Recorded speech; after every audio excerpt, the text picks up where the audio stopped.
Hello guys, welcome to cinema anchor. இப்போவே நம்ம மதகதராஜா movie பார்த்துட்டு வந்தேன். மூவி பற்றி சொல்லணும்னா ஃபன் மூவி. ஆக்சுவலி எல்லா சீன்லையும் சிரிக்கலாம் அன்றைக்கும். இட்ஸ் லைக் ஃபன் எலிமெண்ட் சொல்லலாம். ஏன்னா ரீசெண்டாக நம்ம அது என்ன சொல்கிறது, அந்த சிரிச்சு மூவிஸாக பார்த்ததில்லை. ஐ மீன் லைக் எல்லாமே வந்துட்டு ஒரு மாதிரி க்ரைம் த்ரில்லர்ஸ் இல்லைன்னா ஒரு மெசேஜ் ஓரியன்ட் மூவிஸாக பார்த்து ஒரு அந்த அது சிரித்து ரொம்ப நாள் ஆச்ச மாதிரி ஒரு ஃபீல் கொடுத்துச்சு அந்த மூவி, மதகதராஜா மூவி. ஸோ இது 2013 ரிலீஸ் ஆகிருக்கணும், இப்போ ரிலீஸ் ஆகிருக்கு. இந்த மூவி நல்லா இருந்துச்சு. ஐ மீன் நீங்கள் வந்துட்டு அந்த என்ன சொல்கிறது, லூப் ஹோல்ஸ் எல்லாம் பார்த்து போனால் உங்களுக்கு இந்த மூவியெல்லாம் பிடிக்காது. ஜஸ்ட்டு போகணும், ஒரு 3 hours 2.5 hours போயிட்டு சிரிச்சிட்டு வரணுன்னா இந்த மூவி நான் ரெக்கமெண்ட் பண்ணுவேன். போயிட்டு வரலாம் நீங்கள் இந்த மூவிக்கு. ஸோ மெயின் காரணம் வந்துட்டு சுந்தர்சி டைரெக்ஷனில் வந்திருக்க மூவி இது. வேறு லெவல் காமெடி சீன்ஸ், அந்த கவுண்டர் சீன்ஸ் எல்லாம் வேறு லெவலாக ஒர்க் அவுட் ஆகிருக்கு. அப்புறமா விஷால் அவங்களும் நல்லா பண்ணியிருந்தாங்க. அப்புறம் சந்தானம் பற்றி சொல்லணும்னா வேறு லெவல் சார். அவங்கள எதுக்கு ஐ மீன் காமெடியாக விட்டு ஹீரோ போனான்னு தெரில. காமெடியாக இருந்திருந்தால் வேறு லெவலாக இருந்தது. இல்லைன்னா சைமல்டேனியஸில் ரெண்டுமே பண்ணியிருக்கலாம் அவங்க.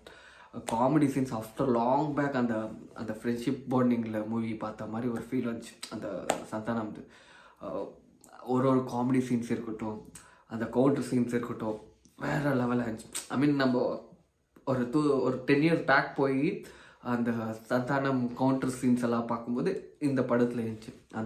அதுதான் மெயின் ப்ளஸ் பாயிண்ட்டாக இருக்கும் மூவியில். ஏன்னா மெஜாரிட்டி ஒரு 70% அந்த இவங்க கேங்லேயே போகும். அந்த சந்தானம் விஷால் அவங்க கேரக்டர்லேயே போகும். நல்லா பண்ணியிருந்தாங்க. ஆனால் அவர் கதை என்னன்னா, ஒரு ஃபஸ்ட்டு வந்துட்டு ஒரு ப்ரொஃபஸர் ஐ மீன் டீச்சர் இருப்பாங்களே, டீச்சர் அவங்க பொண்ணுக்கு ஒரு கல்யாணம் நடக்கும். ஸோ அந்த கல்யாணத்துக்கு எல்லா ஃப்ரெண்ட்ஸ், அந்த 4 பேர் இருப்பாங்க. 4 ஃப்ரெண்ட்ஸ் வந்துட்டு அந்த கல்யாணத்துக்கு போகிற மாதிரி இருக்கும். ஃபஸ்ட்டாக ஃபுல்லாக அதுக்குள்ளேயே நடக்கிற மாதிரி இருக்கும் சீன்ஸு. அதுக்கப்புறமா வந்துட்டு ஃப்ரெண்ட்ஸுக்கு ஒரு ப்ராப்ளமும் அதை எப்படி ஃபேஸ் பண்ணாங்க, எப்படி இதாகினாங்க தான் கதை, மெயின் கதை. ஸோ அந்த கதத்தில் மெயின் வந்துட்டு அந்த காமெடி எலிமெண்ட்ஸ் இருக்கட்டும், எல்லாமே ஒர்க் அவுட் ஆகிருக்கு. மெயின் மூவியே வந்துட்டு அந்த ஃபேமிலி எமோஷன் கொஞ்சம், அதே மாதிரி கொஞ்சம் அந்த சுந்தர்சி சாரோட அந்த டச் இருக்கும். ஐ மீன் அந்த இருக்கும் அந்த காமெடி சீன்ஸ். நீங்கள் போனீங்கன்னா சிரிச்சிட்டு வெளியில் வரலாம், அந்த மாதிரி ஒரு மூவியாக சொல்லலாம். ஓவராலாக கதை எனக்கு ஓகேயாக இருந்துச்சு. பட் இந்த மாதிரி படத்துக்கு வந்துட்டு ஜஸ்ட்டு போகணும், சிரிச்சிட்டு வரணும், அந்த மாதிரி ஒரு படம் ஆக்சுவலி.